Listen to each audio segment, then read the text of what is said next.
We're live. Hey everybody, Ren Pavich, HVAC channel. Appreciate you guys stopping back, taking a minute, watching our video. In the community, we came up with, a poll, and if people wanted to know a little bit more about starting an HVAC business, or what it takes to be an HVAC owner. So because you answered the question yes, I decided to bring Mel back. We did a video yesterday. And Mel is a HVAC business owner that I've recently come in contact with about a week ago, and he's having some amazing changes in his business. And I'll go ahead and let Mel introduce himself. Hello, everyone. Mel Winter from Lancaster, Pennsylvania. Hey, Mel, where exactly is that at? If you're not familiar with it, if you're familiar with Amish Town, that's about where it's at. It's about an hour and a half from Philadelphia, but it's in the middle of the country, essentially. It's cornfields, more cornfields.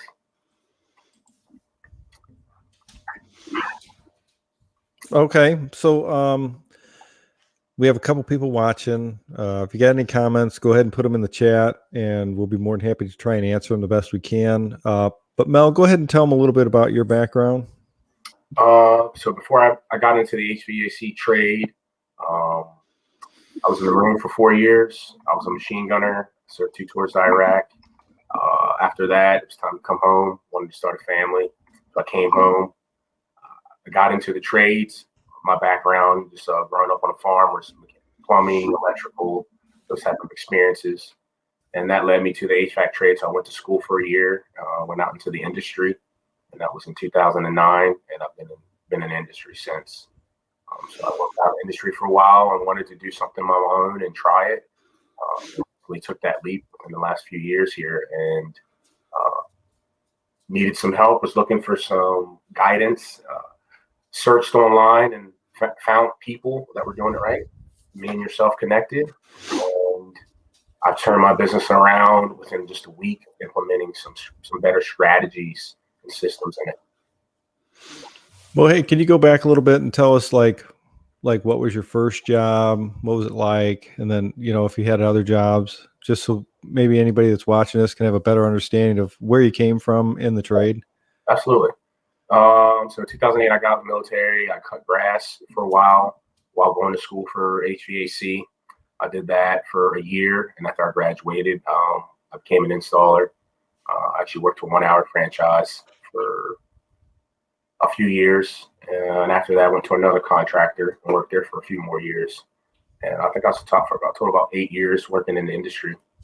And then I just felt like, hey, if I can do it here, I can definitely do it on my own. I just wanted more.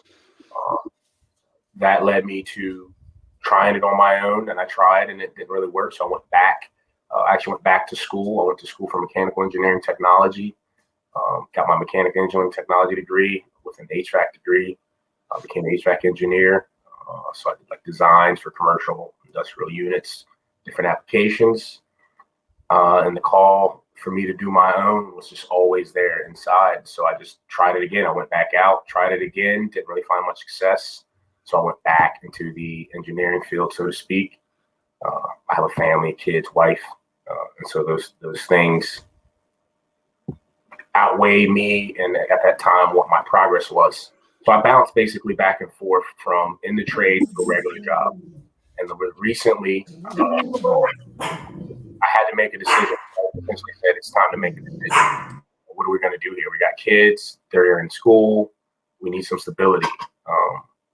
And so that led me into researching, how do you make this thing work? I was just looking for people who succeeded, who had found success in it, and just wanted to find that and get some knowledge, information, and change what I was doing to make this my dream an actual reality.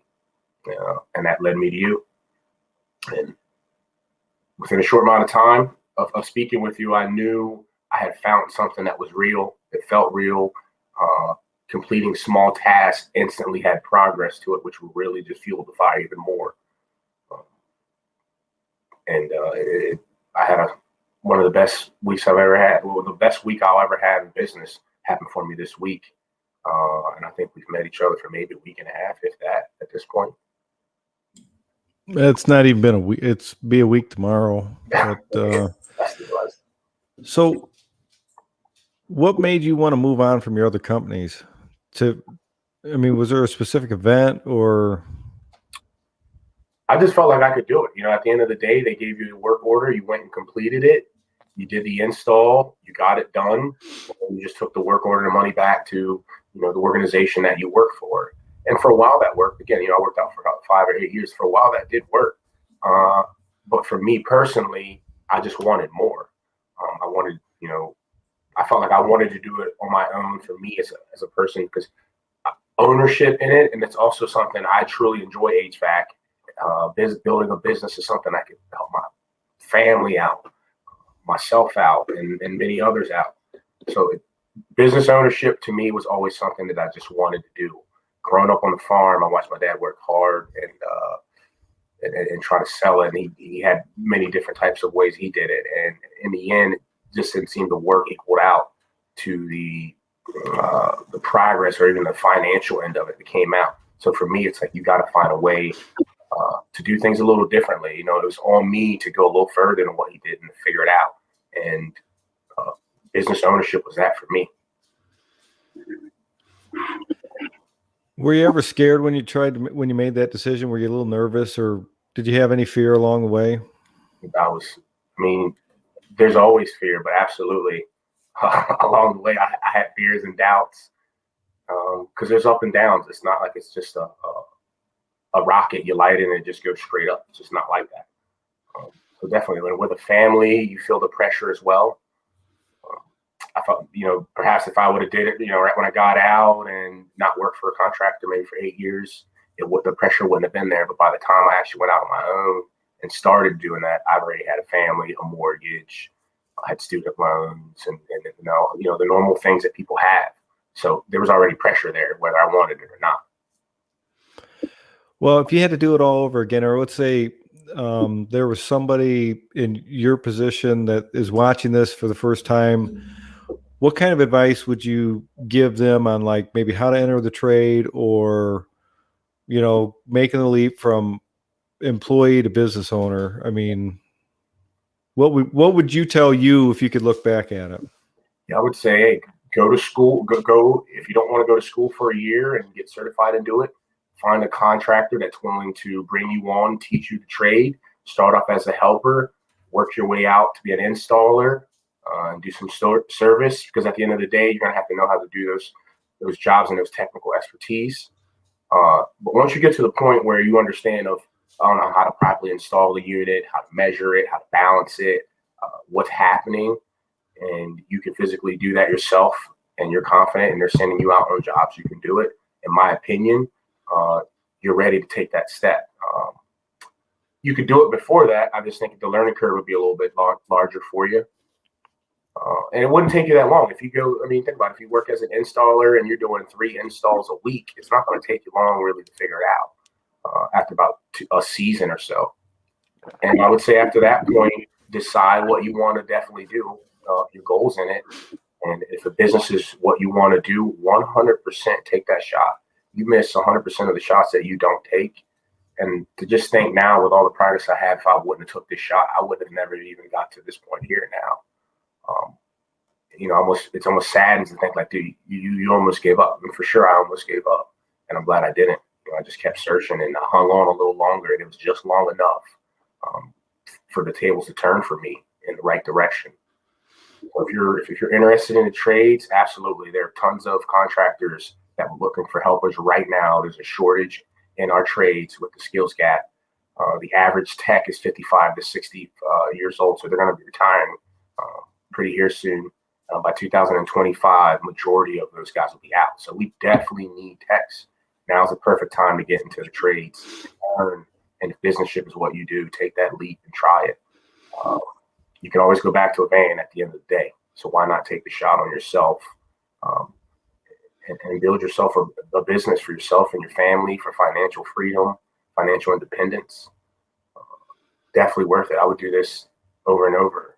And when you start making progress, it's like there's no return. You already suffered. Now it's just time to get the prize for it.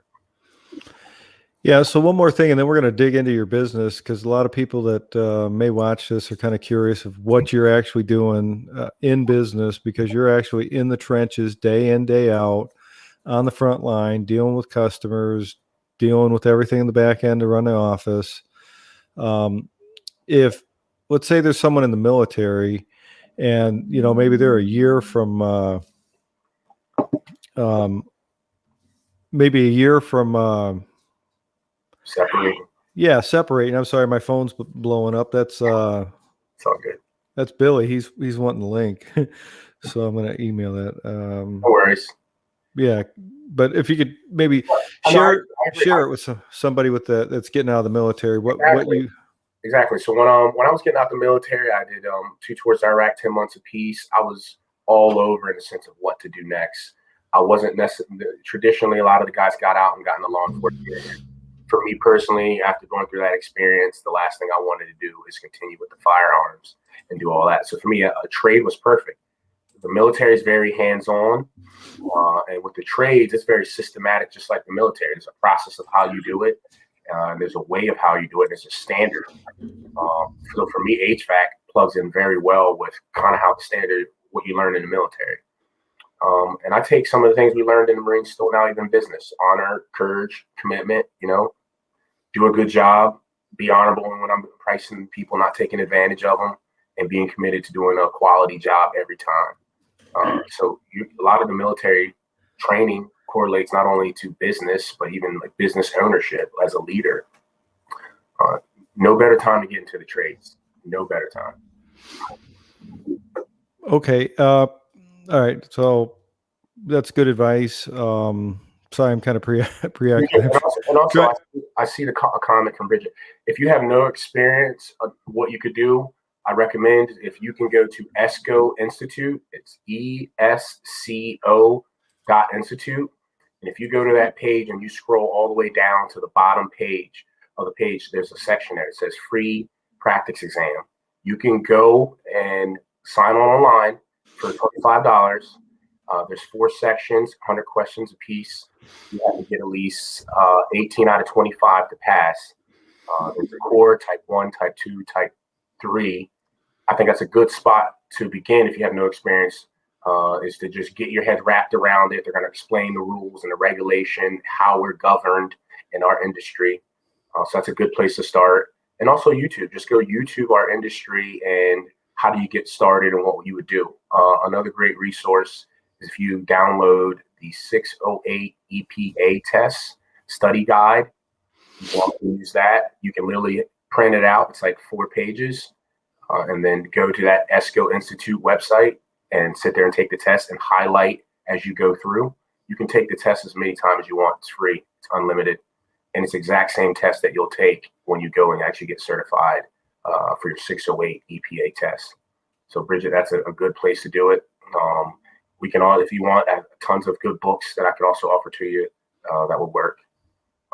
Also taught at a technical college. It's called Thaddeus Stevens College of Technology. I taught HVAC there for 2 years. Getting on the job at the end of the day, I think, is one of the best forms. But Bridget, since you have no experience, maybe call a local company and say, hey, can I shadow you? Will you really be willing to let me just ride along and shadow and see if this is a place or something that will work for me? That's another great way of getting in. Kind of lets you kind of see, hey, free, what's going on in the industry? What is it like in a day of attack? What do you guys do? Is this company good? Do they have nice uniforms? Do they have nice vehicles? Are the guys happy here? It's kind of an easy scope a place out way, and they call it job shadowing. And where is Budget Baller at? Where are you located at? What state?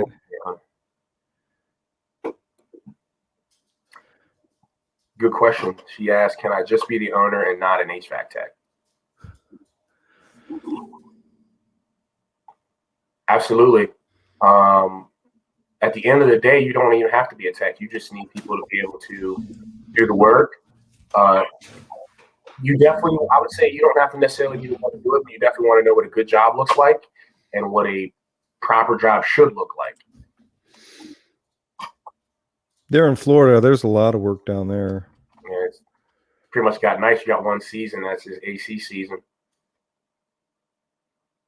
And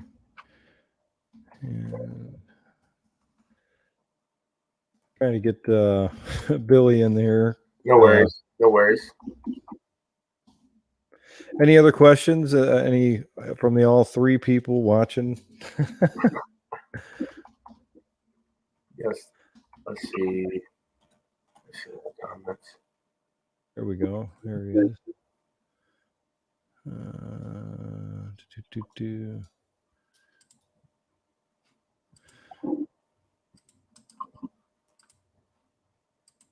Boom, I just emailed him. So he's going to join us. Billy is another newer business owner that I've kind of worked with a little bit. He's done a great job on his own. Just gave him a few pointers on some things that he might do. He should be joining us here shortly in the stream. So if there's anybody watching wants to answer some questions. Now, we've literally taken your business. What was it like for the last month prior to even, starting to make some small changes in your business this week? Can you kind of describe how it was working? Yeah, I was at that conversation point with the wife of what are we doing here? I actually remember going to the accountant, and my accountant made a comment and said, is your business actually going to be profitable this year? So that's kind of where I was at that way. You need progress.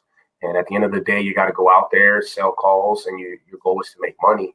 And for me, that just wasn't happening. Also, customers. I was not building customers fast enough and acquisitioning them fast enough to grow the business the way I need to grow it. So Budget Bowler asked, after I get the experience, then what? Well, that's kind of a question. I think, it's up to you what you want to do. The sky's the limit. I mean, you got to get the experience, but it's up to you to decide what direction you want to go. There's so much, work and opportunities available in this industry to make a really good living if you're focused. Says he doesn't see a lot of minorities in HVAC, and maybe 20 years ago I would agree with you, but having been in the business quite a while myself, I don't really think that's the case. The doors are wide open. I see women service techs. I work currently in commercial heavy industrial, and we're a diverse workforce. It's not just what you see on my side. I'm a white male, and the industry has been kind of dominated by that for whatever reason for a long time. But the doors are open, and they have the same opportunities as anybody else. What's your opinion on that, Mel? I agree. Maybe once upon a time that was the case. Again, with the skills gap shortage, no better time if you're a minority, in my opinion, to get into the trades but now. If it's been dominated mainly by white Caucasian males, with all of those guys getting ready to retire, that means those positions weren't filled by younger generations that were in no better time, in my opinion, to enter in if you were a minority and take advantage of just this opportunity. Well, and then here's something else you got to think about. You say you don't see a lot of minorities in the trade. Well, in different areas of the country, in different communities that have a larger population of one race than another, that those people like to do business with people that look like them as well. So, there is communities that need the people to do the work, and they don't want to always have to call outsiders to do it. I mean, let's just be honest with it. And to say that, you don't see a lot of minorities. Well, what really is a minority anymore? I mean, because there's people everywhere of all different races, and, like in your situation, Mel, it's almost, the argument is like in reverse, because what is the demographic of most of your customers that you currently service? 99% Caucasian. And how do you interact with that? I mean, I'm sure you're always going to have the people that have certain feelings, but for the most part, it's probably okay, right? Yeah, for the I mean, I would say the majority of people that I meet, even if they do have a bias, once they actually interact and you begin to talk and conversate with them, you know, they get it. What I mean, I'm from here. I can talk. I know I'm from here. I can clearly tell them, hey, I live in Lancaster County. Went to Enfield High School. But yeah, for sure. I remember when I first got out and I started in the van, it was a little weird for me because some people weren't comfortable with me being there and would ask for other techs to come. But I just took it with a stride. It is what it is. I figured, hey, if they're that way, I don't really want to go do that anyways. Let me just go on to the next. But again, I agree with you. You can make that if it is, you can make that an advantage. You service your community, your tribe, so to speak, and that's a niche. Billy, if you're watching, click the link and then I'll bring you in. I sent it to your email. So I don't know if he's on or not, but yeah, we've got, man, the chat is just blowing up. We got a million questions, a million people watching. So anyways, let's break it down. What kind of work have you done on your business aside from actually doing business? And then what business has been a result of your changes this week? And then tell us how yesterday was planned a certain way today, and then what changed and what happened. So quite a bit there. Yeah. So let's go with just like the events of today. Or I can tell you what my plans were today and how it actually ended up happening. Okay. So this morning I was just going to go. I had the home warranty company blowing up the email. And so I took a call that I was going to go take this morning. It was a service call, no AC. Got there, saw that the unit was an R22 unit, pretty older unit. And right away at that point, based on the conditions of the unit and the system, it was time to look towards repair. Talk to the customer, gave him some options. He had some financing options, 0 down, or 40 low monthly payment options. He went with the quote to switch it out. And so that service call I went to turned into a replacement for me this morning. After that, I went to a cleaning in between. That was about like 11 o'clock, 10:30. Went to a cleaning, doing my thing there cleaning. It wasn't a customer that I had. They had word of mouth heard me and said, "Could you get over here and do a cleaning?" Jumped over here. So I went there, did a cleaning. They signed up for a service agreement. Did that job, and my next job, or I did that job, and I got a call from a customer that I had seen the day prior. And he had some questions. They were doing some other projects. He wasn't sure about if he was going to do the quote with me now or whatnot. And so I just let it be. I was driving on to a customer and I told him, hey, I'll get back to you here shortly. I just pulled in. In the meanwhile, I remember we had a conversation and you were just talking about it's better to, say, instead of trying to lose that customer, maybe balance down a little bit and still win that job. And so that's kind of what I did with him and just said, hey, happen to be a discount for you right now. If you're still willing to go and you'll sign up now for this and we'll get you in this next week. If this date will work for you, we can get you locked in for this rate right now. And sure enough, that ended up working out for me. And he actually bought a duct cleaning, a Remy Halo, and a fog cleaning for me as well. So what's that total project? So you got a little aggressive to fill a schedule on a day when you were maybe not had anything scheduled for next week. Yeah. So you went from having a 0 to making a little bit less than your normal margin, but you filled the day when you may not have had anything. Exactly. Do you think that was a smart thing to do? I always would rather have a bird in the hand kind of thing. I'd rather have the customer first. Yeah.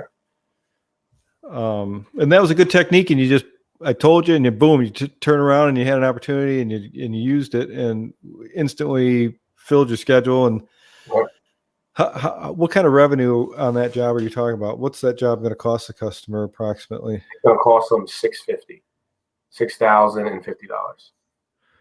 Okay. So that includes the duct cleaning, Remy Halo, and the system that could obviously be getting replaced as well.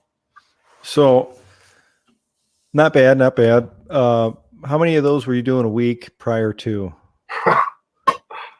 I wasn't doing. Honestly, I was doing more service than I was replacement throughout the week. I wasn't really doing that many replacements.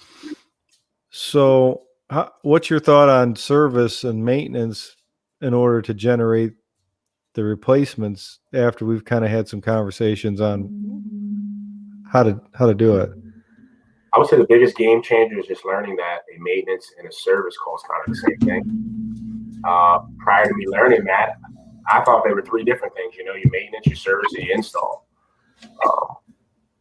You know, knowing that if I'm at a maintenance and I got to replace your capacitor, it's a service call. So essentially they're the same thing. Made me more investigative while I'm there at a maintenance. Instead of just doing the maintenance, be investigative. Do the capacitor need change? You know, are you going to take a look at the ductwork? It's just a picture. Does it need cleaned?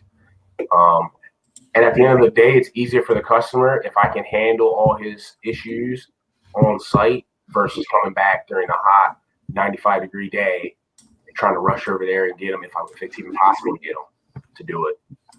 So for me, that's been the biggest one for me, and just having that mindset of, you know, be investigative and do everything you possibly can do now. Therefore, there's no callback. And in the process, I think I'm just capturing more by doing that. You know, throw your net a little wider, you're going to catch a little more. That's kind of my method and my process of thinking. Would you say, if you could do the business that you did this last week, since we've kind of made some adjustments, if you could just continue on the same pace, do you think you'd be successful? Absolutely. I mean, let's talk about all the jobs real quick and just let everybody know, because basically what I'm understanding you saying is like things weren't working the way you were hoping prior to us talking. And then from the time we started talking, you started making some small adjustments. We're not talking like we didn't reinvent the wheel. We just kind of shifted your mind, maybe, 5% to look at things a little differently. Approximately how much revenue are you going to do by the end of Sunday after 7 days here? Approximately about $16,660 for a week. For a week. When maybe you weren't even doing that in a month?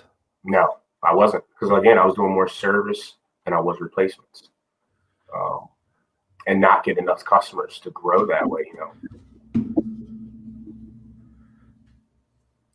Okay. And like we discussed, 16 grand is about $750,000 a year in revenue. And if you manage your money right, you're probably going to be left with a nice chunk to pay yourself and a little bit of profit to grow your business. Exactly. We didn't even get on the home warranty thing. Again, I can't even possibly reach all the work. So I got to be a little smarter. The installs are obviously will help me grow and take my business to the next level. So that's my main focus point. But at the same time, I got to service my customers and, fill in those gaps with maintenances. Now, when it came to home warranty work or home warranty companies, what was the strategy that I was trying to teach you when it came to signing up with them? And, why don't you share a little bit about that? And when did we actually take that first step to actually fill out the vendor applications and research the home warranties? Like, what did I tell you first to do to find out who you even sign up with? Yeah, so I just I went online and see what the local ones were, and I also reached out to a couple of friends that were in a real estate business. I could say reach out to people that I knew. So I reached out to a couple of those guys. They gave me like the top 3, and then went online and just looked at the top 10 here where I'm at. And I simply went through and started completing applications for them. And again, Choice Home Warranty, I filled the application out at 10 o'clock. By 10:45 a.m., I had at least 16 work orders in my email of jobs they wanted me to complete. And what did that cost you? Nothing. It's just information that you already have if you have a business. Fill out an application, and they send you the work. And I'm only servicing. This Choice Home Warranty is the main one that I run with. That constantly. What would you what would you advise someone that's in business, maybe not doing any business, and they were watching this video on a Friday? Do you think it's possible for them to sign up with home warranties over the weekend and possibly have more work on Monday than they've ever had? If you got like 20 minutes, you could fill out 20 you can fill out 10 applications. Because all the information is the same. So once you do it for one application, they're going to ask you the same questions on the other ones. So it's literally just copy and paste. You can literally put on a Word document and copy and paste, copy and paste, copy and paste. And once the application's done, they have all your information. They send you work. They send you jobs. And then I learned kind of the hard way a little bit to be more strategic about, the jobs that I chose and the jobs that were coming my way. So I've been very selective about the ones I chose, not choosing just any job on home warranty. Like, for instance, the job this morning turned into a replacement. Google the job, the location, could tell based pretty much from Google Earth the unit was old. Based on the year of the house, you knew that the unit was going to be an older system. So therefore, my chances of converting that to a replacement was a lot higher than me going on, let's say, a no heat call. It was 69 degrees outside today, a no heat call for, a boiler that's 2 hours away. It's a lot more, efficient for me to go to that job than it would have been going to that job to do service work like I was prior before. Budget Baller said, damn, 1 week and you are killing me. No, that's legit. I mean, he put in all the work, and we just made some, I advised him how to make some just small adjustments to what he's doing. And he took the action, and he put his best foot forward. And, Mel isn't driving around in a brand new van. He hasn't got a, $1 million marketing budget. He's doing the best he can with what he's got. And that's exactly what I told him to do. And I've never advised him to spend any more money than what he was working with. I said, go out and get it from the customer first. Because if you can't go get it from the customer, you're probably not in the right business. Agreed. And I like that. I like that the fact that I'm building it in steps, but in the same process, I'm learning those steps. So you can always repeat something that you've learned, and then you can also edit it, make it better later. Yeah, like I wanted to edit my video from yesterday that we did, but no, it was good. Yeah. So how do you feel after basically today's Friday, 5 full working days in the field? How do you feel after the week? I mean, how do you feel looking forward to next week too? I'm excited. Now that I have the information and data, and once you get your information and data, you start realizing how close it's tangible. Then, if I can do 3 to 4 replacements a week, that's kind of greedy, but yeah, I mean, that'd be good. Yeah. Why not? If I'm going to go for it, I want to go for it. And it's very doable. That's the thing. It's very, very doable. And I'm just by myself. Imagine if I had 2, 3, 4 guys. It's very doable. I mean, I'm in the trenches doing the jobs, installing them, pulling them out, doing them there. And I could do 3 a week. So I know if I had help, I could do more than 3 jobs a week for sure. So it's very possible. Hey, Billy, nice to see you showing up. We're just talking to Mel here. He's been in the HVAC business a while, and he's a relatively newer business owner. And we made some adjustments to his business, and he's just crushing it. He's having one hell of a week. I project realistically by the end of May, he'll probably have, with these adjustments, he's probably going to, if I had to conservatively, I say he's probably going to do 40 to 50,000 in revenue. It sounds like a big number, but after we just crushed it this week, if we just keep doing the same little things, it wouldn't surprise me to continue to keep having the same results. And if you're just stopping in, it looks like we got a few more people popped in. If you got any questions for me or Mel in regards to HVAC business, marketing, business strategy, whatever, just type it in the comments, and when we see it, we'll go ahead and give you an answer. A lot of people may not know or what my experience. I started an HVAC business from scratch 2013, just me in a spare bedroom in my house. Grew it to 1.5, 1.6 million a year, full staff. I was actually a union contractor as well. And after 5.5 years, I put the business up for sale and sold it. And I sold what I considered a rocket ship, because we were really cranking out the business, and we really had a lot of good things in place.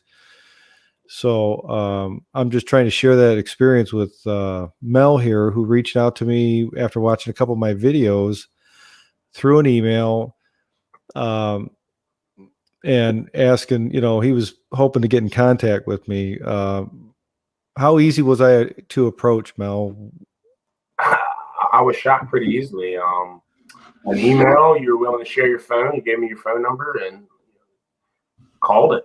Called your number, picked up. Very personable, which I appreciated. And as yesterday showed, you didn't even know who I really was, essentially. Yeah, the video. Yeah. See, I've been communicating with Mel we've been almost in constant contact for basically almost 6 days straight, just discussing things that he could implement immediately to his business. And I had no idea what Mel looked like or who Mel was. And it never even crossed my mind until we did a video yesterday.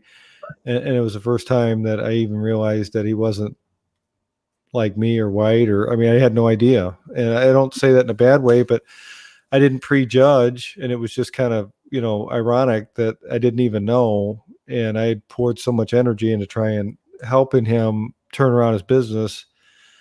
And if you're just stopping in, Mel's business, prior to us connecting on Saturday, was in, I guess he could say this, but it doesn't sound like he was too successful.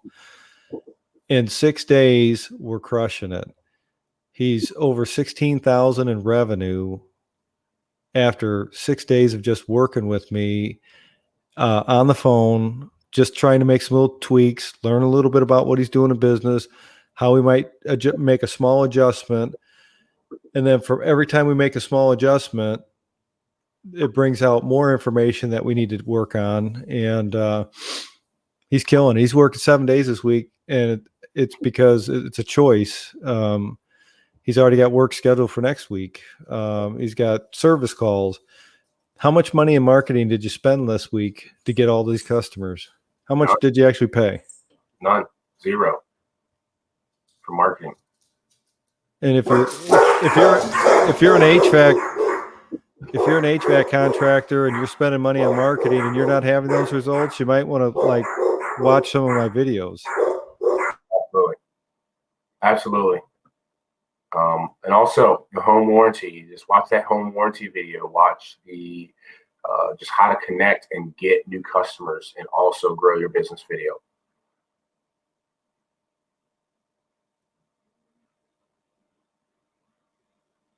There's a question in there. You want to answer that, Mel? Yep. I make 16.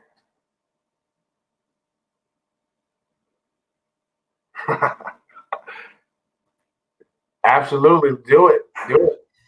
You can go from 16 an hour to 16K in a week. You absolutely can do it. I started off the same way. Now, when I got out of school, I think it was in 2008, I made $10 an hour as a helper. So you're already ahead of it. A little bit. Ivan's got a good question. How do you set your rates for home warranty? That's a good question. So for me, they send you a pre-populated price sheet, and then you're going to adjust that accordingly based on your rates and whatnot. Now, they're not going to let you jack that up all the way. Again, like I said earlier, you definitely have to get kind of strategic with choosing what jobs you're going to go to. Like the job that I went to this morning came through Choice Home Warranty, and they sent about 8 jobs to me. But I chose that job specifically because after doing some quick research on the internet, Google searching, I seen when the house was built. I got on Google Satellite, zoomed in on it. I could see the unit was it was old, and it's going to be an R22 system. So from a business standpoint, that was a better job to go to since it was a replacement job versus me going to a service job. So even if you are stuck with the rates, if you pick the right jobs, I guess what I'm trying to say is you can still turn that into your favor for sure. And that's kind of my strategy going forward with it is choose the jobs that you can turn more into your favor and do more with than necessarily chasing all those service jobs. Because at the end of the day, replacements are what going to help grow your business.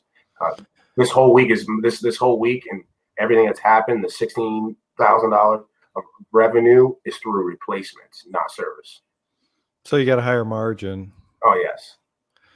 He said he got stuck when he got the packet. And I think that's because you got to flip that switch. It's not about what you can charge for the service. It's what does that opportunity have the potential of you? What does that opportunity have the potential to bring you? Because if you're just going out there to, trying to fix it and change a capacitor, condenser fan, maybe charge it up a little refrigerant, you're really missing the boat because you want to slow down and try and earn the right to ask that customer to let you be a maintenance agreement customer, and then you can charge it for a maintenance agreement. Sometimes there's work that needs to be performed that, like maybe changing a capacitor, contactor's weak or pitted, cleaning the condenser, that's a maintenance item. They're not going to cover that on a home warranty, so you would charge a customer extra. So if you don't have a strong way to build value by your service and build a service ticket revenue, meaning you want a service ticket of probably $300 to $600 if you're not going to have a replacement opportunity, you're missing the boat, because whether it's a home warranty customer or a retail customer, there's a cost to customer acquisition, whether you're going to pay it in marketing. You can have $10,000, $16,000, $15,000 a month in marketing, Google ads, and everything like that, and you're paying for those customers. So by the time you pay all that marketing, by the time you look at your service tickets, if you would have got a free customer, you'd probably be about the same. And Polaroid said he's ready to quit his job and go into business. Come on in, man. The water's warm. Really? Yeah, come on in, man. What's the business environment out there? Is it scarcity, or is there a lot of work? What are you seeing now? I mean, this is a shift that's taken place in 6 days. How do you see things now compared to maybe a week ago? It's like the beach. It's an ocean. You can go fill your bucket up as many times as you want. You literally, you can fill it up as many times as you want. And I'm pretty sure it's like that everywhere you go. Everybody has heating and cooling. I know a bunch of ballers in Florida. Every home in Florida has AC, because when it's 90 degrees outside and 60% humidity, it's not very comfortable. It's not much comfort in that. Maybe for a little while if you're at the beach. But as far as opportunity and what you can do, it's endless. It literally is endless. People get their units serviced. They break down every day. It's just who's going to go do it. Yeah, you just got to be willing to stand behind what you do. Ivan said Yelp, biggest mistake I made, $1,400 for a $300 service call. Is that you spent $1,400 on Yelp to get one $300 service call? So by the time you did the work for free, and you paid Yelp to do it. Is that pretty much a fair statement, Ivan? Where are you at? Just out of curiosity, Ivan. And Mr. Brown, where exactly are you at? And why do you think you're ready to quit your job and go into business?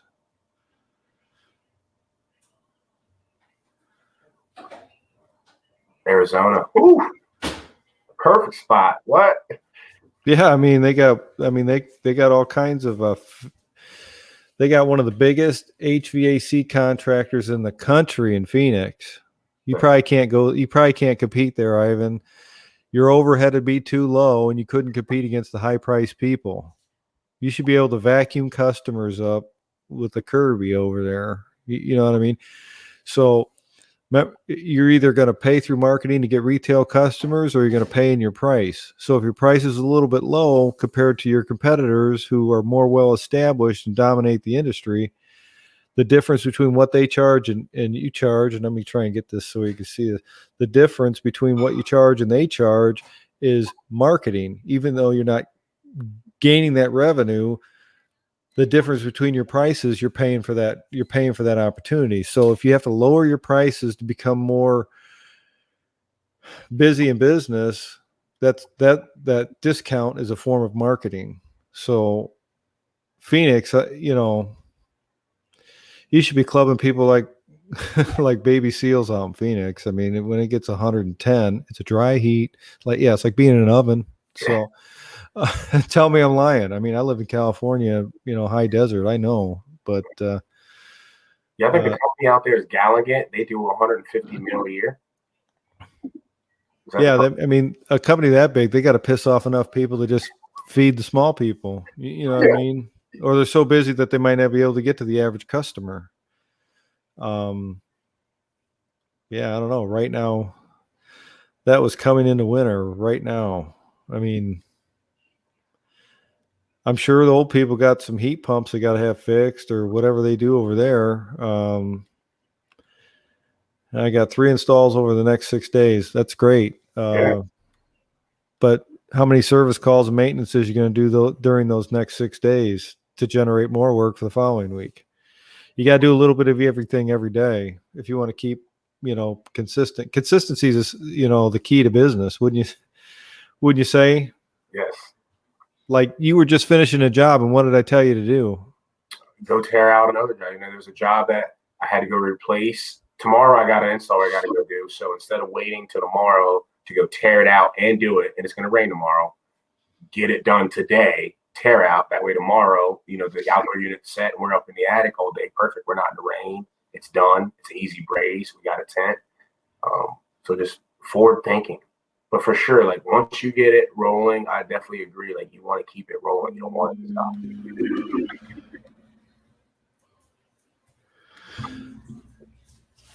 Well, Billy said start one from scratch, or would you buy a small to mid-size HVAC business? Let's talk about another thing. That the first thing you did that I suggested you do, and what did you find? Because I wouldn't necessarily. I'm not saying buying a business is a bad idea if you've got the money or the bank will loan you the money. But if you don't have the experience of running that size business, you're going to make a bunch of financial mistakes. And I've seen it happen in my area with other people because you don't necessarily know how to run it because you didn't build one. A lot of times they'll collapse on you. And I'm not saying you would do that personally, but I've just seen it happen. I think you're better off to start from scratch, like Billy said, because you're going to learn about all the bumps along the road, and you're going to learn from your mistakes, and you're going to build a stronger business because of it. When you're buying a mid-sized or small business, what you're doing is you're buying de-risked revenue is what the bank calls it, meaning that someone paid a lot of money and invested a lot of time in order to build that revenue stream. The problem is if you don't know how to maintain it, it's going to disappear. But that's a good question. But go ahead and share what we found and what you're in the process of working on how to buy a business and what your investment's going to be. So I mean, when I was struggling, and at that point I was willing to do anything and everything. So I looked into possibly doing a franchise, buying into a franchise.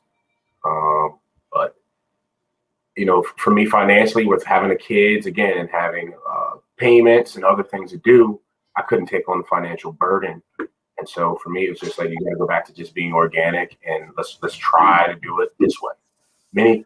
All businesses started with essentially a one person, Amazon, all those the big guys. They started in a garage, the same way that I started. But that wasn't even the story I wanted you to tell them. Would you buy a small to mid-sized company or just start one from scratch? Aren't you in the middle of one of your biggest acquisitions right now, Mel? What's that? Aren't you in the middle of a big acquisition? No. Big acquisition of another company? Yeah. Yeah, we were working on it this afternoon. And you made the Oh, I got you. Okay. and, I'm and sorry. I'm sorry. Apologies. So bringing back the dead to the living. My phone setup came up today, and I was trying to get those numbers turned on to my phone. So there was a 72-year-old business that was in Lancaster County that went out 2 years ago, and they did over $100 million revenue. And I know they have stickers plastered throughout this entire place because when I was out in the industry, I would see them. So I'm in the process of getting that. I'm still hunting a little bit, trying to make the right contacts. But long story short, next week, I have about 5 numbers that'll be turned on, and they'll be pointed towards my phone. And then when they turn on, whoever has those stickers and needs service will be pointed straight to my house or straight to my cell phone, and I'll be able to acquisition that customer without doing anything at all, but having that number turned back on, pointing towards my phone and servicing them. and you're so basically you're going to buy whatever it would cost for $100 million in revenue for $16. 16 bucks, yeah. And if the number doesn't work in a little while, I can just say, hey, it's not working. Let it go away. Yeah, I mean, would you say that's a good return on investment if you even got, let's say you got 10 service calls or even one service call, you're going to make money, right? Absolutely. I mean, 100 million, if I can do 1% of that, that is tremendous off of turning on a number for $16.99. We wouldn't do that. I mean, I do that as many times as I could. So in case you're not aware of this, I did a video on like how to buy other companies' phone numbers. And I'm not going to give you the whole detail here. You'd have to go to my YouTube channel, HVAC, and look for that in my starting HVAC business videos. What you do is you basically just go through an old phone book or you go online and you just dial every person's number in the phone book until you find one disconnected. And then you just keep making a list of who's disconnected in the name. And I'll this is what I promise you. If you get a list and you can find, 3 or 4 in your area that are disconnected, my email is in the description of this video. You got to like and, subscribe to my channel. Shoot me an email and I will tell you the next step on how we're going to get that phone number turned on if it's available. And it'll be the cheapest acquisition of customers that you're going to be like, I can't believe this is that easy. Yeah, Billy even agrees the best investment is to buy old phone numbers. Now, when I was in business, I had over 10 and I had bought probably 15 to 20 of them while I was in business. I turned some on, nothing would happen, turn them off. But very early in my, when I was in business, I turned one on and it was like a rocket ship. I was doing like $250,000 a year. Guy retired, just shut his phone off, still lived in the area. I actually talked to him and he's a good guy, friend. But, nobody was smart enough around him, and he knows a lot of other HVAC contractors. No one was smart enough to take over his number or buy his business. And when I found that number, and then here's the other thing. So one day I'm in the office, like 4 years into business, I get a call on that number, and it's from the Catholic school in our town. And it's a real nice Catholic school. And they go, yeah, we're trying to get in touch with so-and-so Heating and Air. They were part of our script program. We want to know if you'd still be interested. And I'm like, I'm not sure. Tell me more about it. They went out of business, but we took over their customers. It's like, well, we allow you free advertising in the school directory to all the students. And if the parents use your business, you agree to give a portion back to the school in their name. And I'm like, sign me up. Because here's the deal. People got money to send their kid to private school. They got money for my services. And they're usually professionals. So that was like an ever-giving phone number that just, and the guy had been in business and he did nothing but high-end home installs, multi-zone systems. Every service call was like, change out. Met a lot of people, a lot of nice customers, got a lot of maintenance agreements, but it's just like, you never know what you're going to get. In West I'm in West Palm Beach, and it's open here for business. Yeah, it's nice. It's 100 degrees all year long, 10 months. Yeah, I mean, we're all essential. I mean, besides being laid off for 2 months, this time last year due to COVID, I ain't missed a minute, and I've actually made more money working for other people than I had prior to my business. I mean, business is good. I mean, it's a buffet out there. I don't care if you work for somebody. It's a buffet out there. A good service tech keeps himself busy. If you're a business owner and if you just did home warranty work and service calls, and you got the occasional change out by accident because you're horrible with customers, and I hate to say it like that, you're still going to make a living. I mean, I'm not telling you something that ain't going to work. If you're just tuning in and you didn't have a good week last week and you ain't doing home warranty work, you ought to go in the bedroom, look in the mirror, and slap yourself in the face, because it's about that easy. There's so much money to be made out there. A lot of people have a negative, opinion on home warranty work. And the reason that is because their focus is on the wrong thing. They're thinking, oh, I can only make $100 a service call. No, you got a free opportunity and a free customer. What you do with if you're working as a tech and you don't know how to make money with the customers you got, then you probably don't need to be doing home warranty work. And you probably need to figure out how to become a better technician before you make the leap. Chad, that's brilliant. What's brilliant, Chad? Appreciate that comment. Thank you. Budget Baller. He's my neighbor bought a franchise and they did nothing but request their percentage every month. He's drowning in debt right now. Yep, that's exactly right. And then when he fails, they're going to sue him. Yeah. Yeah. Didn't we have a conversation about that earlier today? Yeah. And free, exactly. Free advertisement. Yes. Yeah. And then, you go out to a warranty customer and you slap a sticker on the furnace, sticker on the air conditioning. The dog walks by real close, slap one on the dog. You want to, because here's the deal. People that have home warranties, they move. The average person moves like every 7 years. So, or a home warranty customer, either they just moved in or they're just getting ready to move out.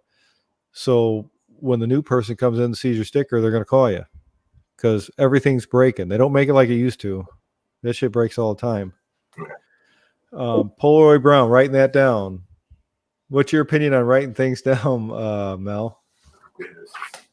My Bible, you know what I mean? This is write everything down. That way you don't have to have it in your mind. I write it all down.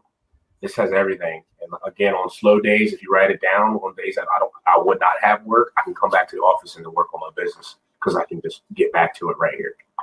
Give us a couple, tell us a few of your action items in there that you worked on this week. What were some of the first things you wrote down in there? Just for this week, the big one was the phone. So the phone system actually came in today, Clarity. And then once I got the phone, obviously turning those numbers on and getting them directed towards me. That was an action item. So the phone is here. I still got to get those numbers turned. I've already been in the process of getting them turned on, talked to them, activated. It's just linking them up and going through and having them turned to me. Hey, didn't we, when I first met you and I asked you what your name of your business was, what did we do? Or what explain that? Yeah, so the name of my business, my name is Melvin Wayne Winter. So Winter Home Services was the name of my business. And something I never thought about when I said it is it doesn't really tell people what I'm doing and my niche. So one of the things that you said is consider maybe changing that. That way it's more of a niche and people know exactly when they call you what it is. So one of the things I did is one, get a better logo, get a professional logo made, and also changing my business name to just Winter's Heating and Air Conditioning versus Winter Home Services. Winter Home Services does sound like I'm coming to do plumbing, electrical, you gutters. Oh yeah, and that's not at all what I'm trying to portray. I'm strictly there for heating and air conditioning needs. So that was one thing. I'm in the process of doing that. Hold on one second. Anthony said he started my company 5 months ago. So happy I did. Anthony, where are you at? And then how are you doing? And then if you could type in your comments where you're getting your customers, just so if anybody else is watching this and reading the comments, because we're about trying to share like how to like, get your business running, crank it up like on steroids. How do you make that thing pay you? And if your business ain't paying you and you ain't got some money in your hat, you ain't got to smile like Mel. Smile, Mel. Yeah. Hey. You probably weren't smiling last week, but you're smiling now because you're winning, right? Yes, exactly. Yeah. Literally, like before we talked, the wife and I literally had the conversation. I'm telling everyone, what are we doing here? Okay, so Anthony lives in Michigan, Metro Detroit. Man, that is great. Anthony. I met a guy when I was in business in Detroit, and here's a nugget for you. Sign up if you're not doing home warranty work, sign up with American Home Shield, HSA Home Warranty. I think they merged. They might be all one now, but here's the deal. Sign up with them. I personally spoke to the guy in Detroit, and he's doing $10 million a year as a company. He ain't the guy out there running them in the field. He's got technicians. In Detroit, he's doing $10 million a year with just American Home Shield. Wow. And they are one of the best home warranty companies to sign up with. And, if you're up there, I would consider it 210 home buyer's warranty.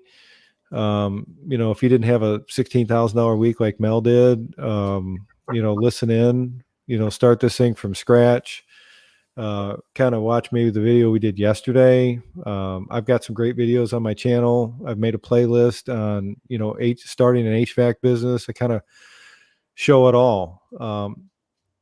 But Metro Detroit, great area, good customer base, lots of money over there. And the Detroit River's loaded with walleye too. So if you make some money, you can buy the boat, and then you can call me up, say, hey man, I took your advice. Let me take you walleye fishing. But Mel, you probably have tell us about your location. Where I'm located at? I'm located in Pennsylvania, so we get all the seasons, AC and heating. Northeast Pennsylvania, if you're looking at the map. So it's a mixture of climates, but even like right now, today, it hasn't been above 75 degrees yet. It hasn't really even got to what we consider summer here in my region. So just imagine when it gets hot. So what kind of building do you operate out? You're in your home, right? I operate out of my home. My garage is currently my shop. And I have a shed I keep a few pieces in. And I run out of my home at this point. Yeah, and I mean, the hopes is you'll grow into being able to have a regular location and move the business out of there, but you need the money to do it, right? Absolutely. And I think we're on our way. So Anthony, you get on Google and get customers to leave you reviews. I get calls daily for all kinds of stuff. Some are dumb. Anthony, I got a question for you. Do you know what your average ticket is, service and maintenance? I'd like to know. And how many Google reviews did you get by turning on your thing this week? Because you went from, I don't know what you were doing with your invoicing to, supercharging it. Let's find out a little bit about that and then your reviews. Are you talking about the House Call Pro? Yeah. So I used to do the pen and paper thing and then come back home, type it into QuickBooks. I'd have to get my wife to help me on days there were a lot. I finally had the opportunity. I finally got an insight. Hey, go paperless, do a software. So beginning of this week, I got with House Call Pro. They did a demo. I stopped. It was an hour demo. I stopped them probably 30 minutes in and said, hey, we're good. I'm ready to purchase. I purchased the software. I mean, it handles everything. It's called House Call Pro. You can quote from it. It'll text the customer the information. Once it texts them and they get the bill, they accept it, they approve it. It automatically sends them another text for them to leave you a Google review on your page, on your website. It's linked to it. It shows your average ticket. It shows your revenue. So for me, I like that because it's like, okay, are you being consistent? And it also showed me I need to look at my pricing and maybe, make some adjustments. So for me, it captured all the information. And then one of the best things it does, it automatically syncs to QuickBook. I don't have to dual entry anything. Once I enter it, it simply come back home. I plug in my QuickBook on an external, and it syncs with it seamlessly without me having to do 10 million things at once. It captures a lot of information for your service. So let's say you got maintenances and you fill your calendar up. If you have open spots in your calendar, it'll tell you, hey, this will be a good time to fill in maintenances for your customers. Reach out to them in 2 weeks for these days. So it's very intuitive. And for a business owner, that's huge to just have your office necessarily ran on software versus you having to be there and run it. So what was the investment? And do you think that investment, the money you spent for that service, is worth the amount of time it would have taken to do the same amount of work? Honestly, I'll be honest with you. So I feel foolish that I didn't do it sooner. It's not like I didn't know about the software. I just didn't think it was necessarily necessary. But your first install job would pay for the software for the year. So you think it was a good investment, and you save yourself some time, right? I would pay double what I paid for it. Honestly, it's saving me so much time and stress. At the end of the night, just to plug in and sync, I can go in here and hang out with my wife and watch maybe one of her shows versus, I need you to come in here and help me because I don't have it. That's a whole different conversation. You're going to bed, excited and relaxed versus you still have so much paperwork to enter. Again, I would have paid double what I paid.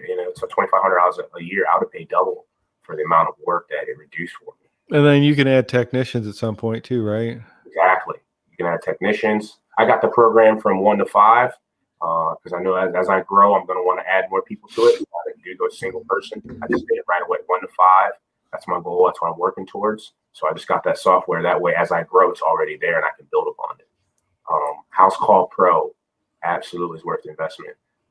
And if it's just yourself, you can get a lesser package for sure.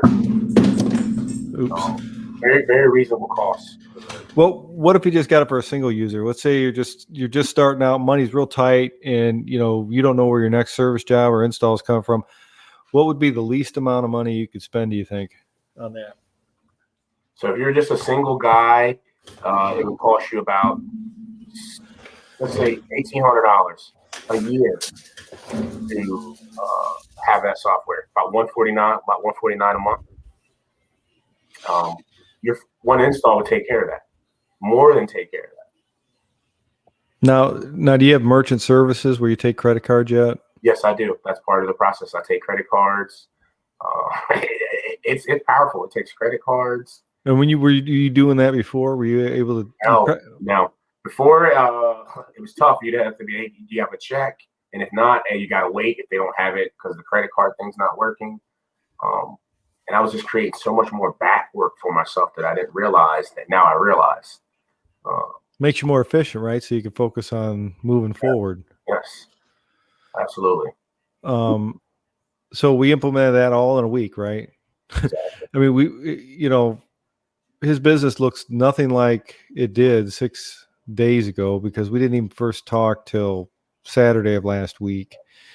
And he has done all the work in the field, all the work on the backside of this, calling vendors.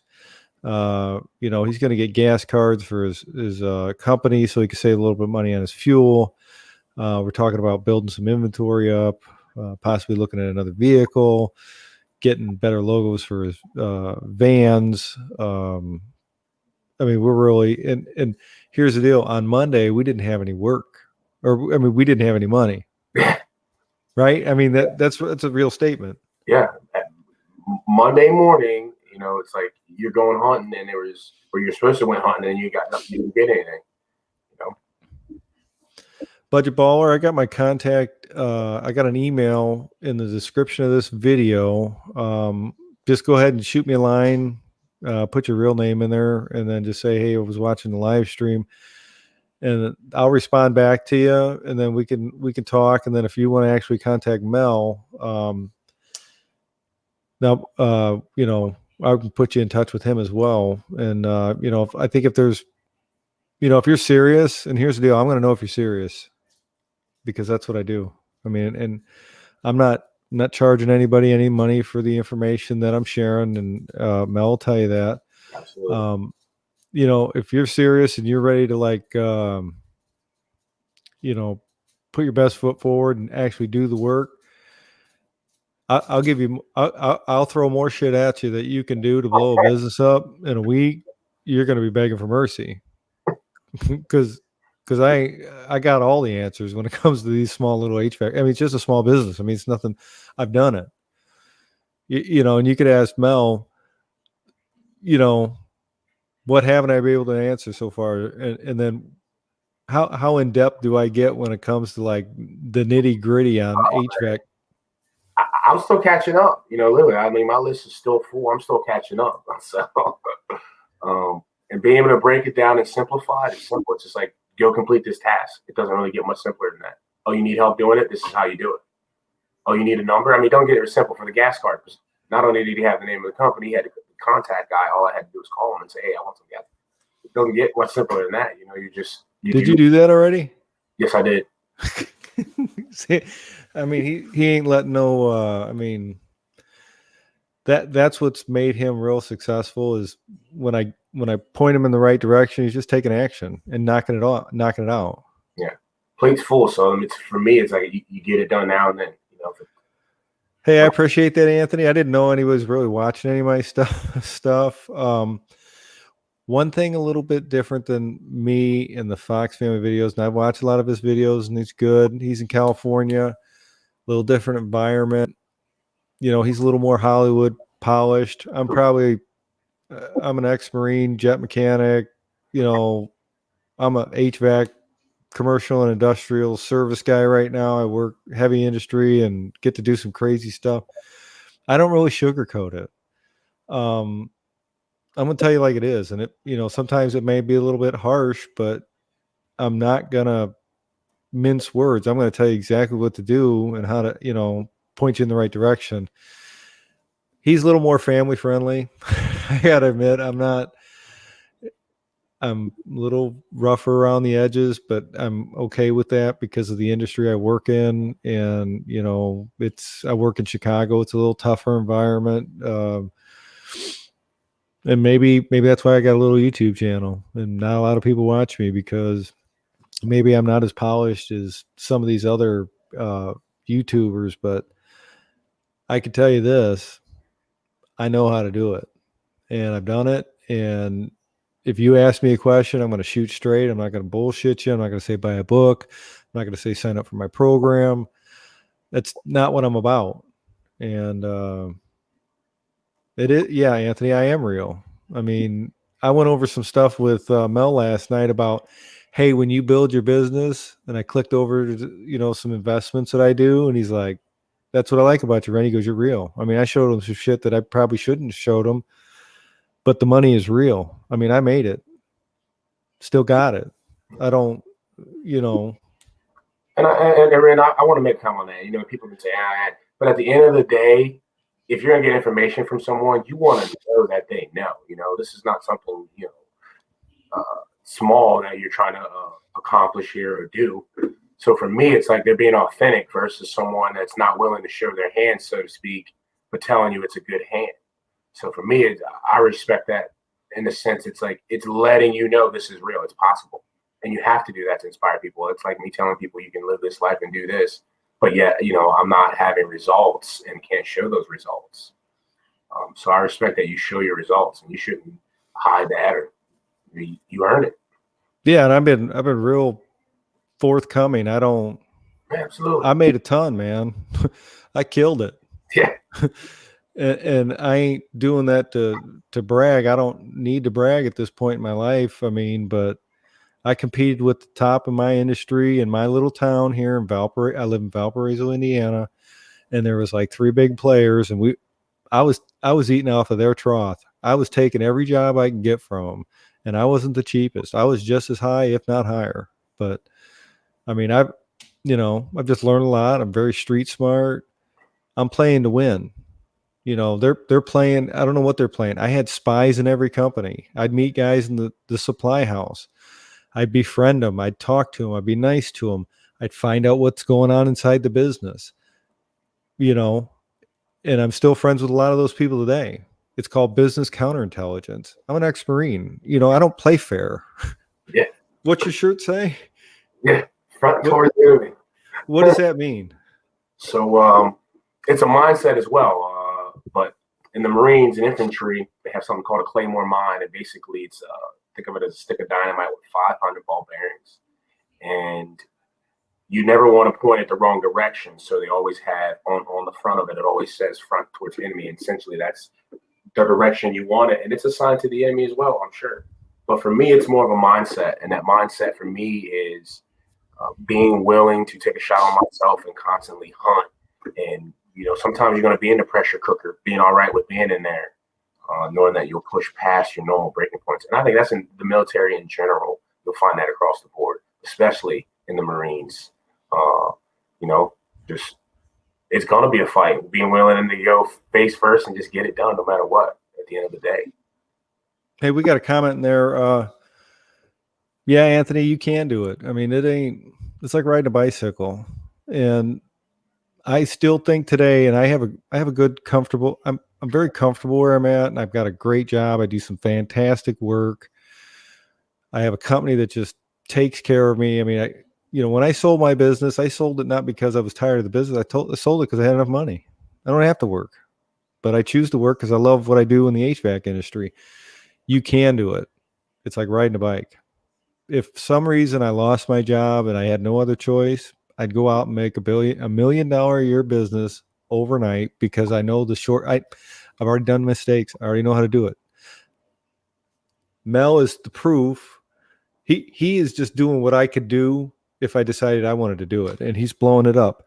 All home appliances, trying to give out as many people this information. I think I've made like 27 videos on HVAC service businesses and where my businesses was and how it grew. I even went over a real profit and loss statement to show you can make some money.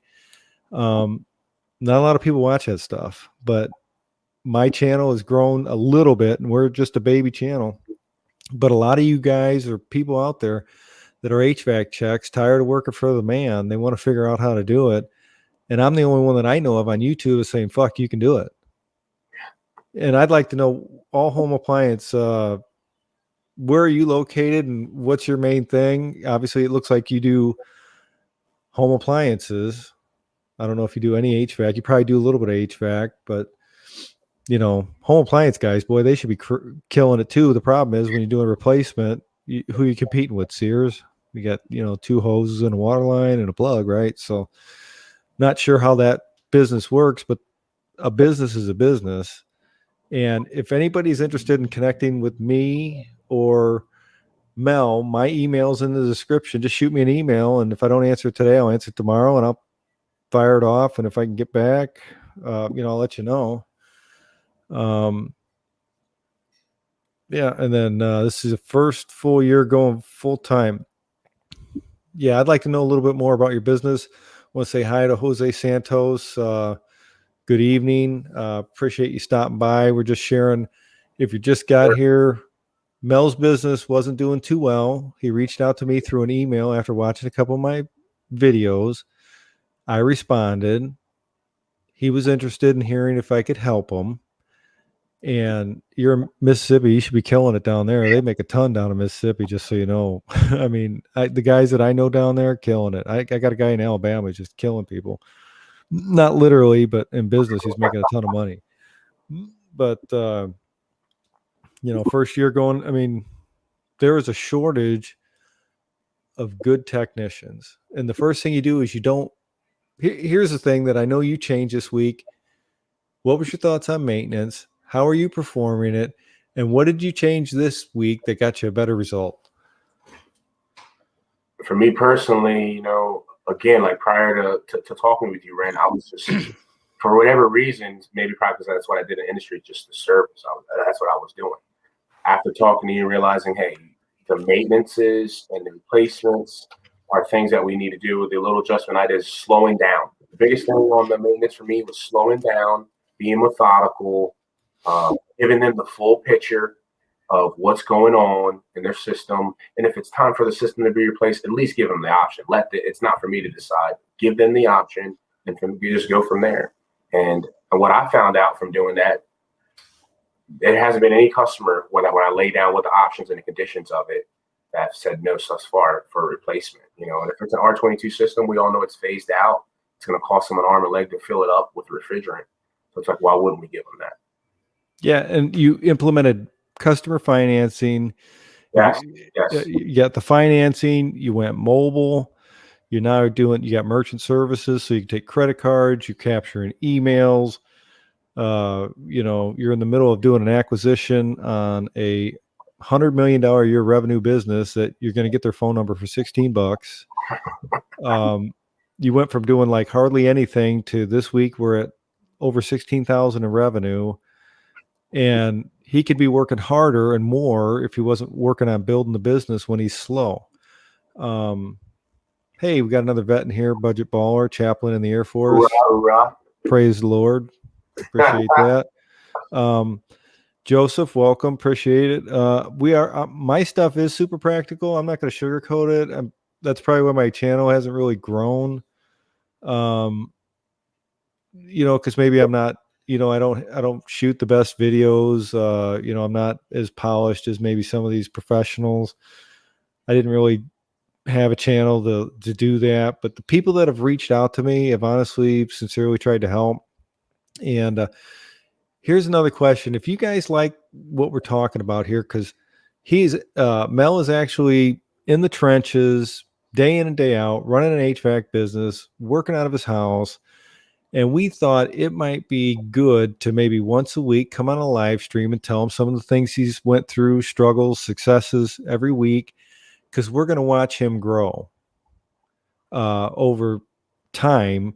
And would you guys find that content interesting? If so, just type a 1 in the comment and then hit enter, and that'll kind of let me know if you guys think that you guys might be interested of seeing something like this every week, or once every 2 weeks or something like that, because Mel is going to be implementing some stuff and growing, and I'm going to watch him explode. I could tell you this. He said his wife was a little nervous after what she's seen in just a few days, and she was already saying she wanted to quit her job or come home, right, Mel? Yeah. She said, and she has a good, she works, my wife works, and comment was like, when do I come home? So, and now honestly, I felt good hearing that. As a husband, as a father, that feels good, for your wife to feel like he got it, and I know we're good, and that just solidified that my train was on the right track. Personally, I think Anthony, you had a question about financing. EGIA has some options, and I think Lynn, you gave me 2 other ones. I forget. I think it was Service Foundation and Synchrony. Service Finance. Finance, and then Synchrony.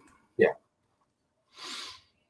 You got to be able to offer your customers financing, because typically, and this is from the car industry, 8 out of 10 people are going to finance. So if you're not offering your customer financing every time, you're not making it easier for them to buy from you. And typically when you offer financing, there's a fee involved. So you have to charge a little bit more because the bank's going to discount what they give you. So you kind of have to incorporate that. Now, since I intimately know a lot about Mel's business, because I really want to see how much energy I can pour into him in order to help his business explode. We're in a phase right now, and I talked to him about it. We want to do as much work as possible.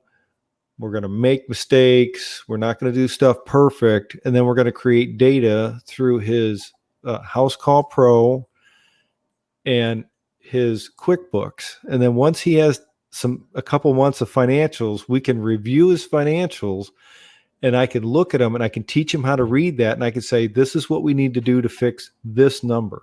This is what we need to do to fix that number. This is what you need to train on. You need to adjust this. We need to stop doing this. But the thing right now is we're just trying to get busy. Just trying to get busy. Do as much work as possible, get as much data as possible, and just do whatever it is. And then, like, I was on my way home from Chicago. I was in the van, and I like talking to Mel because he takes my calls. I don't know. I feel like I'm bugging him sometimes because I call him because I'm so interested in his success. because it's fun to watch. And we were talking about that. I'm like, Mel, if you got an estimate and, if a customer is kind of on the fence, say, look, if I knock $500 off, can I put this in on Wednesday when I don't have a job? And then we were talking about it, I said, that $500 less might mean you make 300 or, $3,000 more in gross margin on a Wednesday when you didn't have a job schedule. And for some of you that are watching this that don't even know that that's possible, we're trying to like keep loading the schedule with installs.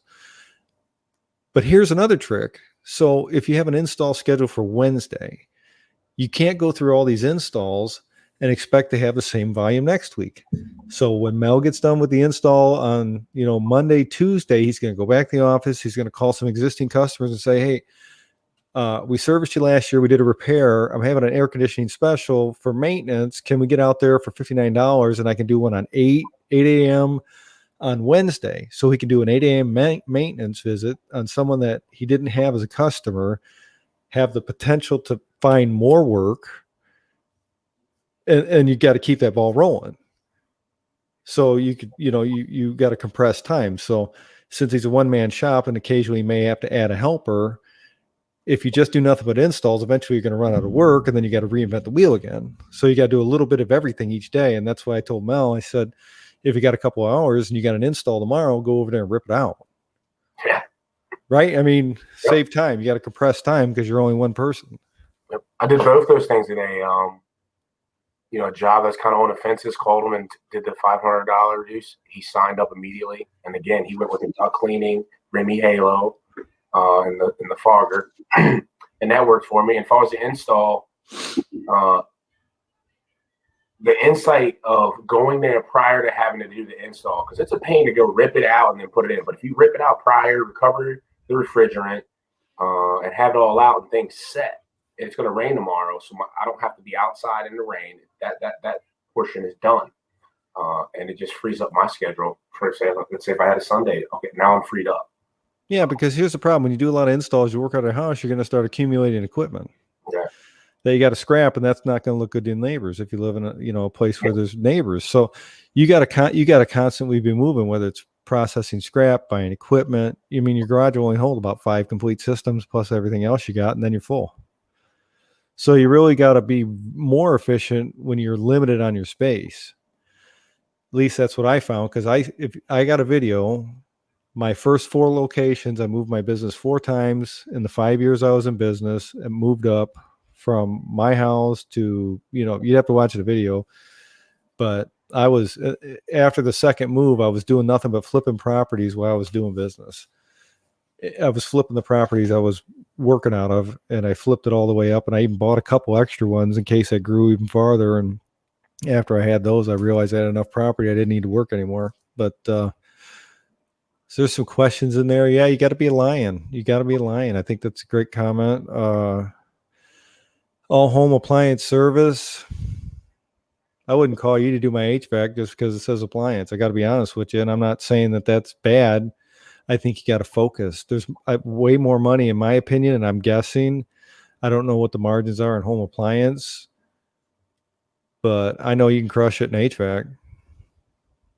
Valedictorian, that's great. What's your average ticket? Because that's what I'm going to ask. I mean, that all those accolades mean a lot. When I was in business, my first 12 months, I won Rookie of the Year across the country for a new startup business from scratch. And I had to go out of town, fly out there with my family. I got this 3-foot trophy or whatever. And I'm like, okay. I got home and I ain't shitting you. I threw it away because it didn't mean nothing to me. Because I didn't feel like I did it. I didn't feel like I earned enough. I've learned a lot of tricks in business, and people can't figure out the margins I was making. And I'm not like super smart. Never went to college, high school graduate. I've learned a lot. I'm a little bit older than Mel. You don't have to be super smart. You just got to have, some common sense. I think all home appliance instead of slowly stepping away, I think I would sign up with home warranty companies over the weekend, dedicating yourself to HVAC service. You're in Mississippi, if I'm not mistaken. Sign up and focus 100% on HVAC, and you'll probably make double the money by this time next week. Is it possible, Mel? Absolutely. Absolutely. In a week, I did $16,660. And for sure, the profit margins are a lot higher in HVAC. Anthony, you said I have 10 complete ACs in my garage. The scrappers coming to pick them up in the morning. I disagree with that. I don't let anybody take my scrap. That's my money. I mean, I don't know. Maybe you're different. I need every penny I can get, because I can take every penny of that scrap and I can buy more inventory. I can buy more shelving. I can make my my garage nicer. I'm not letting anybody touch my scrap. That's me, but people are different. I can butcher air conditioners and furnaces and break them down to all the pieces. I can do a complete system in probably 10 minutes. I've got it down to a science. Wire, motors, take the fan blades off, tin, cut the, ACR ends off. Ain't nobody touching my scrap. That's my money. I'm just, you know what I mean?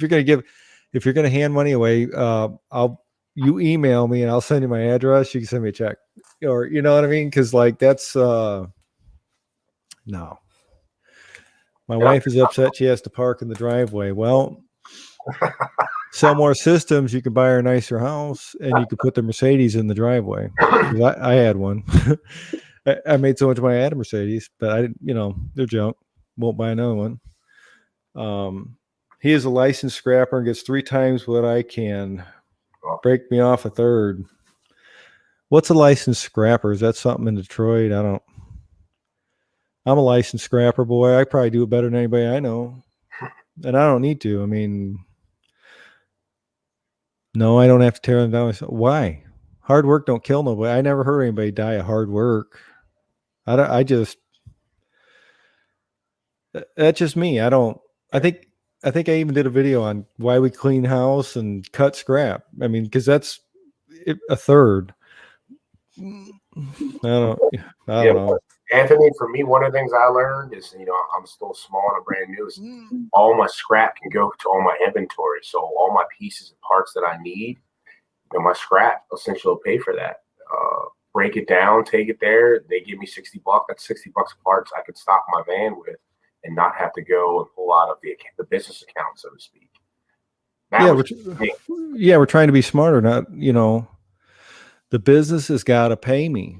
The business has got to generate the money. I don't have any money.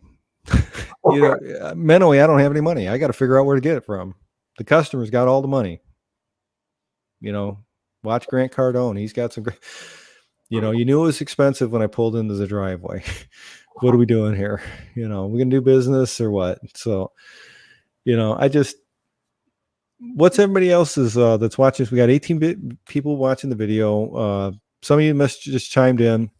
Mel has turned his business around from, not making some smart moves to 6 days, 16,000 in revenue, working out of his house, ex-Marine vet, combat veteran, a lot of challenges that maybe some of us don't have, and he's killing it. And all we did is make some small adjustments based on what he told me his business was doing. He's implemented those, and we're rocking and rolling. He's making more money. This is the best week he's ever had in business. And it was as a result of, he's watched a couple of my videos, and here's the deal. I'm not a guru.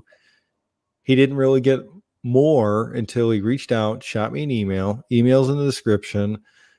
We had a conversation. I could tell he was serious, and it was like full steam ahead. I gave him everything I got, and I still got more to give him, but I can't give him more than he's ready for. And it works. It works. If you haven't done the home warranty thing, that's the first starting spot. Get work. It's free work. So we got 19 people in there. If you could put in the comment, how many are actually business owners or technicians or people thinking about starting a business, so we have an idea of what we can talk about that might be more relevant to the people that are here so we can make sure that it's something you want to know about. If you could just say, hey, I'm a business owner or this, that, and the other. I charge the warrant WWHVAC. There's a good dude for you. I was thinking about him. I watch his stuff. He's down there. He kills it with home warranty. He's got some great videos. He knows what he's doing. And I like that. You charge home warranty companies or the customer to dispose of the equipment, and then you take it to the scrapyard. That's probably some of the most sound advice I've seen. I've watched his videos. Great channel. He way bigger than me, but I know he knows what he's doing. And if when I first started watching his videos, he was a technician working part-time doing home warranty work on nights and weekends. If that's not correct, let me know, but I'm pretty sure that's what you said in the video. WWHVAC.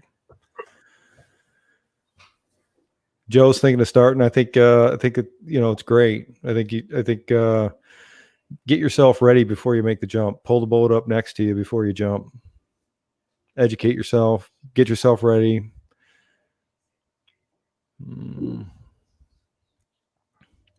Oh, home appliance. I think we got to change your name. I got to be honest. Not that it isn't good for the home appliance business, but if you're really going to focus on HVAC business, think about a nice, easy name for the customers to recognize, and then just put your head down, ass up, and go get it.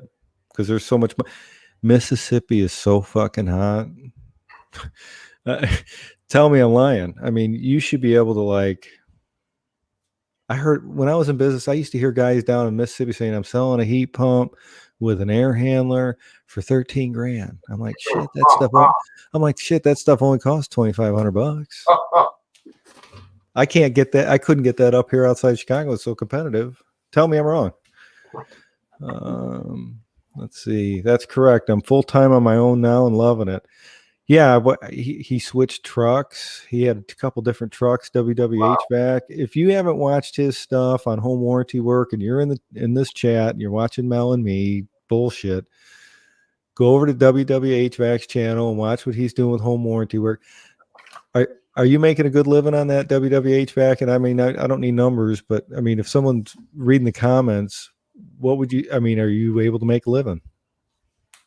And who are the home warranties that if you could give us the names of the warranty companies that you're using in case there's some that we haven't heard of. What do you got to say, Mel? Guy, Marine friends, if they happen to run across this video, what you would like to say to them, or take that shot, and for all these guys and the guys that are doing it, take that shot. If it's in your mind, you're already considering it's already a desire. Make it your definite aim and then go for it. I know one of these guys put on there, he's a tech thinking about doing it. Do it. Do it. Because you're going to go do it anyways. Whether you're going to do it for the guy there you're working for currently, or you're going to do it for yourself. But it sounds like you're already doing it. You just need to switch over to the business side of it and do it for yourself. Do it. That's the biggest thing. My only regret after meeting you and having this week is not doing this sooner. That's it. If I could have did this sooner, I can't imagine where I'd be now. How focused are you compared to what your focus was last week? I mean, there's a lot of like I feel like an addict. Like I'm on. Like I could go to bed at midnight and I get up very early in the morning and it's no problem. My mind is just it's on. WWHVAC said part-time last year I made $35,000 with one warranty company. I'm signed up with 5. Telling you, home warranties. What did I tell you when it came to signing up with home warranties? You go, I'm signing up with 1. I'm like, fuck, sign up with 5 of them. Right? Didn't I tell you that? Yeah. I mean, I turn work away every day. Literally. Because I'm a one-man guy at this point, and I have to. But for these guys looking for work or thinking about jumping in, think about it. You sign a home warranty, they send you work, you have work. You just got to go complete it now. You ain't got to go look for the customers. They're going to give them to you. And if you're smart, you do a little research, figure it out. You know which ones are the best ones to go for. But yeah, WWHVAC, I watched his channel. He's a good YouTuber. You're gonna have to check him out. You guys got a lot in common. Yeah, for real? Literally. Yeah. We made a video yesterday and we made it private, and then I published it. And I'd been talking to Mel for 5 days. Great every day. I mean, like literally 2-3 times a day, texting this, that, and the other. And we come on to do this live video, and I'm like, I didn't know Mel was black. And it was kind of funny. It kind of threw me off guard. Not that it made a difference, but I had no idea. You know, it was, he could tell that I didn't know, because it was just kind of strange, but it doesn't make a difference. You know, it never made a difference, but all home appliance service watches WW's videos. Yep. Hey, if you guys don't mind, give the video a thumbs up. We really appreciate it. Helps the algorithm, as they say, and all my 1,000 subscribers. You know, I don't know. On late. HVAC and electrical with Za. Yeah, he's I don't know if he's an electrician now or an HVAC guy. I watch his videos too. He does a lot more live streams. What are you? Are you a Sparky? Or are you HVAC? Or are you doing both? Because I'm confused. I know you said you went to do some electric. Now you're doing HVAC.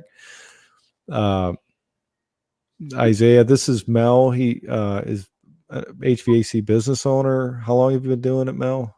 In the business, literally. Actually, like full time in the business, I would say literally probably like the beginning of this year, because I was struggling so much. I was having to come in and out consistently. This was it. This was the years my wife was like, "You got to do or die," and this was it.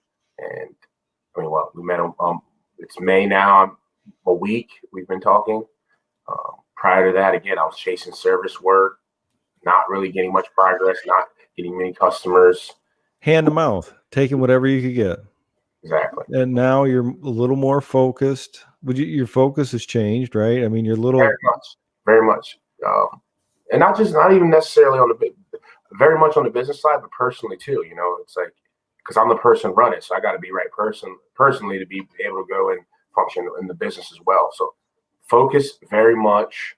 And I would say with the progress and those little small changes, it's like my mind's onto it. You know, it's like I almost feel like a dog that's on a hunt. It's on the scent. It got it. It's on the trail. I'm on the trail. And this is what I've noticed too. Probably from the time you wake up and do your personal stuff to the time you actually lay down, I mean, you're pretty consumed on like trying to catch up and build this thing into something. Absolutely. And it's not all about in the field. If you're a business owner, you have to spend time behind the scenes, building the infrastructure, automate your business so you can be more successful when you are out in the field. I'm always trying to find more time to get more work done. And until you get the ball rolling in your business and get some consistency through maintenance agreements, advertising, service agreements, signing up with warranty companies and stuff like that, you're going to have a lot of bumps along the way.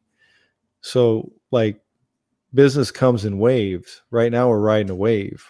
And that's why I talked to Mel earlier today. I said, it'd be really nice if we could document this for people to give them a window into your world of what challenges you're facing on a weekly basis and how you handled it. Right. It's a little window into your world. And then we have Billy, who's down in North Carolina. I've done some stuff with him as well. And he just started a business about a month ago. He had trouble getting in the link. He's been busy, and him and Mel have talked. How did that work out for you? So you didn't know Billy in North Carolina, and I connected you two together because you had some questions and he was better able to answer them at the time than me. I mean, right. How did that work? So again, Billy had been doing the home warranty just like me. He signed up, he applied, and he's actually using the same home warranty I was using. It's Choice Home Warranty. And so I applied at 10 a.m. and at 10:45 I had calls. And I chose a job. I'm like, perfect, I need work. Here we go. Boom. So I went to go do the call, and I got there, and I actually hadn't ran through the process yet. So I needed help figuring out how to actually go through the process of completing a work order, getting paid, pricing the customer. How actually will this work? Gave me Billy. I reached out to Billy. He was more than happy, and I actually benefited from that call because he had actually went through the trenches himself, figuring out the process. And in his pain, he was able to give me kind of a shortcut of, hey, skip that. This is kind of what you want to do. This is how you kind of got to process it. This is how it works. And these are the things that'll make you successful in it. So after my first call, I basically got schooled on how the warranty game works. So then my next call, the next call that I went with was Choice Home Warranty. I actually flipped it into a replacement because I had talked to Billy, and Billy gave me some insight, and Billy said, tweak this, do this. These are the jobs strategically you want. So Billy turned that little phone call, that little number turned into a $5,500 job for me. So how important is it to hang out and be around people doing the exact same thing you are? And let me ask you this. Do you think where you're at in your location, you could just call your local competitor and ask him for the same advice and he give it to you? Would you do that? Good luck. No, not at all. I mean, think about it. We probably wouldn't do the same either if we were in the same market and you're right next to me. You called me. I'm probably not going to give you my secrets either. But being that he's in North Carolina, I'm in Pennsylvania, 8 states away, or not 8 states away, like 4 states away, but 8 hours away. There was no worries about that at all. He was more than willing to kind of help me not have to go through the nonsense and all the BS of trying to figure it all out. And I was on site figuring this out live. I was so excited. Sign up for the home warranty. I got it. And then I'm out there and it's like, oh, snap, I can do the work. But what about getting paid and processing it? Figuring that part out. How much time do you think that saved you in trouble by being able to have access to someone to do that? Let's put it like this. I think the first time I went out to that first one, I might have struggled for maybe like an hour and a half trying to figure it out. And finally, I think I reached out to you and I'm done with the work. I can't even figure out how to process and get paid. Let's get in. And you're like, slow down a little bit, and Billy was ready to literally, he was able to just say, this is all you got to do. Do. And it was done, and I got it figured out, processed it, done. I just wish I would probably reached out sooner. Yeah, you were like, shoot, ready, aim. You had it backwards, right? You were just like, I'm gonna go do it. But yeah. Hey, we're coming up on almost 2 hours here. I think about two hours we'll cut this off. If anybody has any questions they want to ask me about business or HVAC, open it up to anything, whatever. Feel free. If we can answer it real quick, love to do that. Appreciate everybody stopping by. We're hoping to document this moving forward. Next week, hopefully Billy will be able to add in some of his experience as well. And then if there's some other, business owners as well, like maybe even HVAC, if you want to share some information on home warranty or just talk HVAC, shoot me an email. My email's in the description. I'm pretty good at responding. Sometimes it may take me a day, but I do read them all. Leave a comment in the video. If it's a personal question or you're not sure, I always recommend emailing me so we don't have to, have a regular conversation in the comments in the video. But if there's anything you'd like to know about us or, anything, go ahead. This be the time. Love to answer it. Anything you want to say, Mel? For all the guys out there, appreciate you guys stopping in. And if I can help you any way, I'll have to put my email, and maybe Randy can share my email with them, but I will absolutely share all the information that was shared with me. And at the end of the day, if this is truly what you want to do, get a good strategy and get some infrastructure in place. That way, when you build your monster or your dream, so to speak, it can actually handle what you're trying to do with it. And you're probably, honestly, you guys are not that many steps away from literally changing the direction of what you're doing. I was literally ready to give up, and a YouTube video one night, and then me reaching out changed the direction of everything I was doing. So you're a lot closer than what you think to finding whatever it is that you're searching for. Stay on the track. If I had to say anything, get your train on the track and then keep it on there. All Home Appliance is Choice Home Warranty a pretty good company? I want to challenge you. between now and 8 a.m. in the morning. Why don't you fill out that vendor pack and see if it produces? And here's the deal: if you've already got plenty of work, don't do it. Yeah, be prepared. Why don't you be the judge of that? Just be prepared. Polaroid Brown thought you were white too on the phone. What's that? Polaroid Brown, I would have thought Mel was white too on the phone. Mel is Amish, in case you guys didn't know, or Mennonite. You ever have a Black Amish? I'm sure you guys seen the Black Amish Mafia. Seen that TV series? Yeah, he was an extra. Right? You were the guy whipping the horse on the buggy, right? Or something. Exactly. Next week, when we do a video, you'll have to wear your Amish hat. Oh, it's on. Hat, straw. I'm going to bring me some shoe fly pie to eat it right here in front of everyone. What the hell is shoe fly pie? Molasses pie? Oh, I'm about to send you one, Red. Yeah, that sounds like, man, a lot of sugar or something. Yeah, it is. But yeah, it's, man, I had a good time tonight. I think we covered a lot of stuff. It's exciting for me to watch the changes that Mel has made in his business. He has done a ton. He's done so many things we haven't even covered them all, and he's out there doing the work. Wild? We're not wild. Just Marines. Just Marines. Yeah, I mean, we had some other vets that were in here too. Air Force.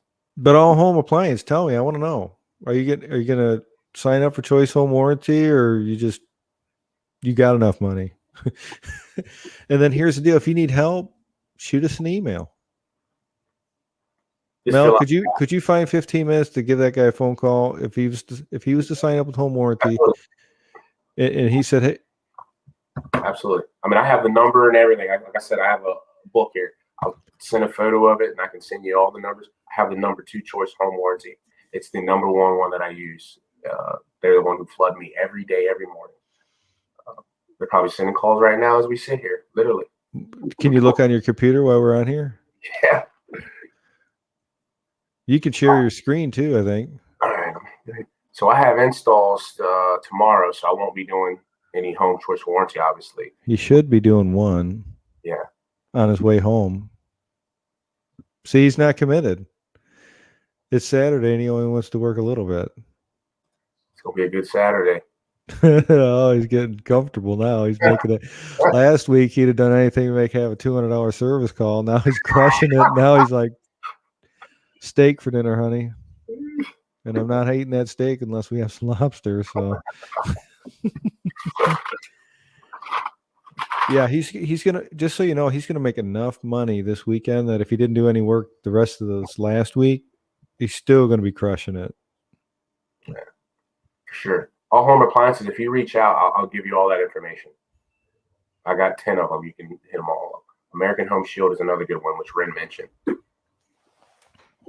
Yeah, that guy that was in Detroit, recommended that. So, did great in appliance repair, but ready to turn the page. I don't blame you. Yeah, that's a lot of running, wearing trucks out, in and out of houses.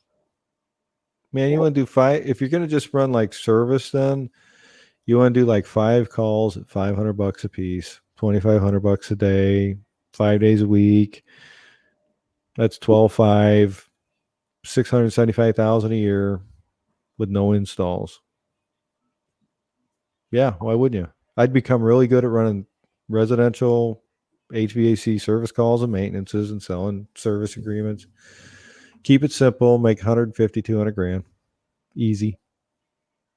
And that's like if you can get like real good at it and not do any installs. But can you go over your schedule, like your email? Do you got any emails from Choice?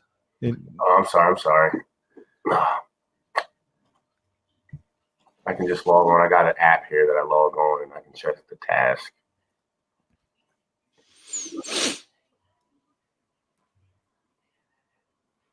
And keep in mind, we're only signed up with one. We're only approved as a vendor for one home warranty company. He signed up for many. I couldn't handle if I had it more. I couldn't handle it with any outlet. So Till you hire guys, and then they can handle them for you. Absolutely. A service guy could handle probably quite a bit of those. Yeah, like if you had a guy dedicated to service and turning over leads for installs and stuff like that, he could do 20 a week easy, 25 if it, working late. I'm curious to see if they sent you any work. Can you share your screen? Oh yeah, I'm going here. I deleted about 16 of these, so you're actually going to see it in my trash.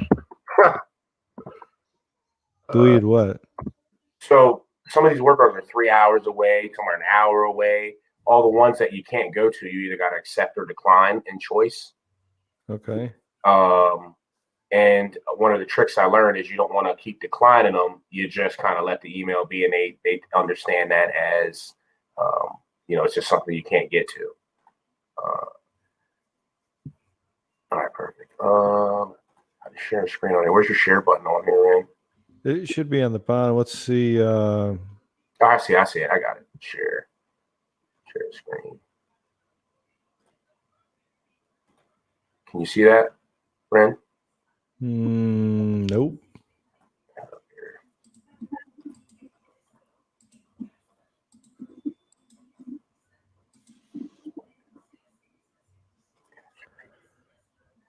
Is there a little tab on the bottom that says share? Yeah, it is. I clicked it, but Didn't work, huh?